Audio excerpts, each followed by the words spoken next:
Hello friends, welcome to my kitchen. તો after long time આપણે એક કાજુની રેસીપી લઈને આવ્યા છીએ મિત્રો. તો જે આપણે ગામડે પ્રોગ્રામમાં બનતું હોય તો તેવું આજે આપણે કાજુ લસણનું શાક બનાવીશું. તો તેના માટે મેં અહીંયા જો આટલું તેલ મૂક્યું છે અને સૌથી પહેલાં આપણે અહીંયા જો મેં છે ને પોણી વાટકી જેટલા અહીંયા કાજુ લીધેલા છે, જે આપણે થોડા કલર ચેન્જ થાય ત્યાં સુધી આપણે તેને તળી લેવાના છે. ગેસની આંચ આપણે ધીમી પાડી દઈએ અને તેનો થોડો કલર ચેન્જ થાય તેવા આપણે તેને કરીશું મિત્રો. વધારે આપણે તેને કૂક નહીં કરીએ. જો તમારે ઘીમાં આને તળવા હોય તો તમે ઘીમાં પણ તળી શકો છો, તો પણ ટેસ્ટમાં તો કોઈ ફરક નહીં પડે. જો તેનો કલર ચેન્જ થઈ ગયો છે તો હવે આપણે તેને કાઢી લઈએ આ રીતના નિતારીને. હવે જેટલા કાજુ હોય ને એનાથી અડધું મેં અહીંયા લસણ લીધેલું છે, જે આપણે એડ કરીશું. તમે વધઘટ કરી શકો છો મિત્રો. આનો પણ થોડો કલર ચેન્જ થાય ને ત્યાં સુધી જ આપણે આને તળવાનું છે. તો અમારા ગામડે તો અત્યારે શિયાળામાં તો હાલતા આવા પ્રોગ્રામો થતા હોય તો આ રીતના જ અમે ત્યાં શાક બનાવતા હોઈએ છીએ મિત્રો. જો આ રીતના થોડું આ રીતના સતળાઈ જાય એટલે હવે આપણે તેને કાઢી લઈશું મિત્રો. વધારે આપણે નથી આને સાંતળવાનું. તો આ શાકમાં છે ને લસણનું પ્રમાણ વધારે હોય છે. અને હવે આપણે ગ્રેવી માટે છે ને અહીંયા એક મુઠ્ઠી જેટલા મેં સિંગદાણા લીધેલા છે, તેને પણ આપણે તળી લેવાના છે. આ સિંગદાણાને તળીને એડ કરવાથી તેનો ટેસ્ટ વધી જશે અને આપણે જે આમાં ગ્રેવી કરવાની છે ને એકદમ સરસ એવી ઘટ્ટ બનીને તૈયાર થશે. તો ટેસ્ટની સાથે સાથે આપણને શાકમાં ગ્રેવી છે ઘટ્ટ કરવાનું કામ પણ આ સિંગદાણા કરે છે. તો ખૂબ જ સરસ એવો આનો ટેસ્ટ આમાં લાગતો હોય છે. જો આ રીતના મેં તળી લીધેલા છે, હવે આપણે કાઢી લઈશું.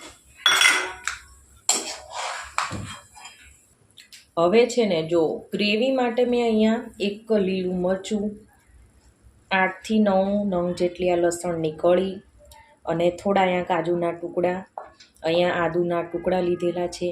2 નંગ મેં અહીંયા ટામેટાને કટ કરીને લીધેલા છે. અહીંયા મેં 2 ડુંગળીને આ રીતના કટ કરીને લીધેલી છે. અને તેની સાથે સાથે અહીંયા જોવા સૂકા આપણે જે લાલ મરચાં આવે છે તે લીધેલા છે, જે આપણે બધું આમાં એડ કરીએ. બધું એક સાથે જ આપણે એડ કરી દઈશું. તો ખૂબ જ સરસ ફ્લેવર અને ખૂબ જ સરસ એવું આનાથી આપણી ગ્રેવી છે ને ખૂબ જ સરસ એવું ટેસ્ટ આવશે, ખૂબ જ ટેસ્ટી બનશે. અને આપણે આ જે મરચાં નાખ્યા છે એનાથી આપણો જે આ શાકનો કલર છે ને એ ખૂબ જ સરસ આવશે. થોડા ટામેટાં ડુંગળીના બધું એડ કર્યું છે ને એ થોડું ચડી જાય ને ત્યાં સુધી આપણે તેને કૂક કરવાનું છે. જો તો લગભગ છે ને મેક્સિમમ 2 થી 2.5 મિનિટમાં બધું સારી રીતે કૂક થઈ જશે. અમારા ગામડે તો આના હાલતા પ્રોગ્રામ હોય. તો અત્યારે શિયાળાની સિઝન સ્ટાર્ટ થઈ ગઈ છે તો આવું શાક મળી જાય અને તેની સાથે ગરમા ગરમ પરોઠા હોય તો કેવી મજા પડી જાય. ખાસ કરીને શિયાળામાં બનાવવામાં આવે છે આ શાક. તો તમે જરૂરથી એકવાર આ રેસીપીથી બનાવજો, તમને ખૂબ જ ભાવશે મિત્રો. આ હું એમને નથી કહેતી, કેમ કે હું એના આધારે તમને કહી શકું છું કે અમારા ગામડે આના છે ને પ્રોગ્રામો થતા હોય છે મિત્રો. તો એમાં આ રીતથી જ અમે છે ને શાક બનાવીએ છીએ. તો જો આપણે જે નોર્મલ ગ્રેવીમાં કેવું કે ટામેટાની ગ્રેવી, ડુંગળીની ગ્રેવી હોય એને સાવ આપણે ચોળવીએ, તો તેવી હાવ આપણે આને નથી કૂક કરવાના. જો આવા અધકચરા થઈ જાય ને, થોડા સંકોચાઈ જાય, બસ ત્યાં સુધી જ આપણે કરવાના છે. હવે ગેસની ફ્લેમ બંધ કરી દઈશું અને આ બધાને આપણે ડીશમાં આ રીતના કાઢી લઈએ મિત્રો. જો એટલે જે કાંઈ એક્સ્ટ્રા તેલ હશે એ નીચે પડ્યું રહેશે. હવે આ જે આપણે જે કૂક કર્યું ને બધું એને આપણે ઠરવા દેવાનું છે અને ઠરી જાય ને પછી મિક્સરમાં આપણે ગ્રાઇન્ડ કરી લેવાનું છે. એટલે કે આપણે એકદમ સરસ એવી પેસ્ટ બનાવી લેવાની છે મિત્રો. તો ઘડીક ઠરવા માટે મૂકી દઈએ. શાકનો વઘાર કરીશું તો તેના માટે મેં અહીંયા 3 પાવડા જેટલું તેલ લીધેલું છે અને હવે છે ને આપણે અહીંયા માખણ એડ કરીશું મિત્રો. તો આ ઘરનું બનાવેલું એકદમ સરસ ફ્રેશ એવું આ માખણ છે મિત્રો. તમે બહારથી લાવીને પણ એડ કરી શકો છો. તો આ શાકમાં માખણનો ટેસ્ટ છે ને ખૂબ જ સરસ આવે છે, તો જરૂરથી એડ કરજો. જો આ રીતના તડતડ અવાજ આવે છે કેમ કે માખણમાં છે ને પાણીનો ભાગ રહેલો હોય છે. પાણી બળી જશે ને એટલે આ અવાજ પણ બંધ થઈ જશે મિત્રો, અને પછી જ આપણે આમાં મસાલા કરવાના રહેશે.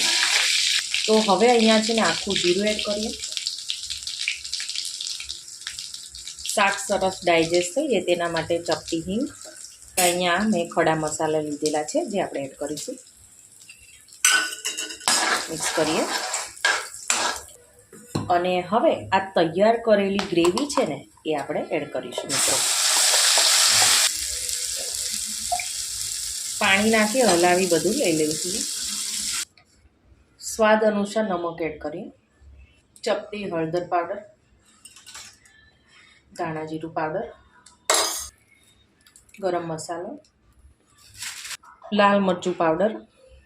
થોડું સાચવીને એડ કરવાનું કેમ કે આપણે સૂકા લાલ મરચાં એડ કર્યા છે અને લીલું મરચું પણ એડ કર્યું છે. હવે બધું એકવાર મિક્સ કરી લઈએ એટલે મસાલા પણ આ ગ્રેવી સાથે સારી રીતે ચડી જશે. આ શાક છે ને એકદમ સરસ એવું ક્રીમી બનીને તૈયાર થશે મિત્રો. અમે એકવાર બનાવશો ને ખાતા રહી જશું, એટલું સરસ આ બનીને તૈયાર થાય છે. જો આ રીતના થોડી ગ્રેવી ઉકળી જાય ને પછી આપણે તેમાં લસણ એડ કરીશું. જો આ રીતની ગ્રેવી ઉકળી જાય ને એટલે હવે આપણે કાજુ એડ કરીએ. મિક્સ કરીએ. અને હવે અહીંયા છે ને મેં આ ઘરની ફ્રેશ મલાઈ છે જે રાખી હતી તે આપણે એડ કરીશું. 2 ચમચી જેટલી છે, બધી આપણે એડ કરી દઈએ. એટલે મેં અહીંયા છે ને સ્ટાર્ટિંગમાં તેલ ઓછું ઉમેર્યું કેમ કે આપણે મલાઈ એડ કરવાની હોય તો તેમાંથી પણ તેલ છૂટું પડતું હોય છે. તો એકદમ ક્રીમી એવું આ શાક બનશે મિત્રો.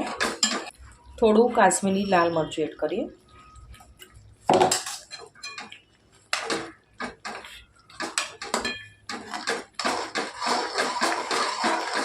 આનાથી કલર ખૂબ જ સરસ આવશે. હવે ઢાંકી આને આપણે થવા દઈશું. થોડી વાર પછી આપણે ડીશ ખોલીએ છીએ તો ફ્રેન્ડ્સ અહીંયા જો તેલ છે ને સરસ ઉપર આવી ગયું છે. તો હવે આપણે આ સ્ટેજ ઉપર ગેસની ફ્લેમ બંધ કરી દઈએ અને મિક્સ કરી દઈશું. તો ફ્રેન્ડ્સ જો હોટેલમાં મળે ને તેવું જ સરસ આ શાક બનીને તૈયાર થઈ ગયું છે મિત્રો. જુઓ અહીંયા કટ કરેલા લીલા ધાણા એડ કરીએ કેમ કે ધાણા વગરનું શાક છે એ અધૂરું છે મિત્રો. કે આપણને હોટલમાં આ રીતનું શાક જો આપણે આપતા હોય છે મિત્રો. જો તમે જોઈ શકો છો એકદમ ટેસ્ટી એવું આપણા શાક બનીને તૈયાર છે. તો ફ્રેન્ડ્સ આજનો મારો વિડીયો આ ગમ્યો હોય તો મારી ચેનલને સબસ્ક્રાઈબ, લાઇક અને શેર કરવાનું ના ભૂલતા. તો આપણે ફરીવાર મળીશું એક નવા જ વિડીયો સાથે. Thank you for watching.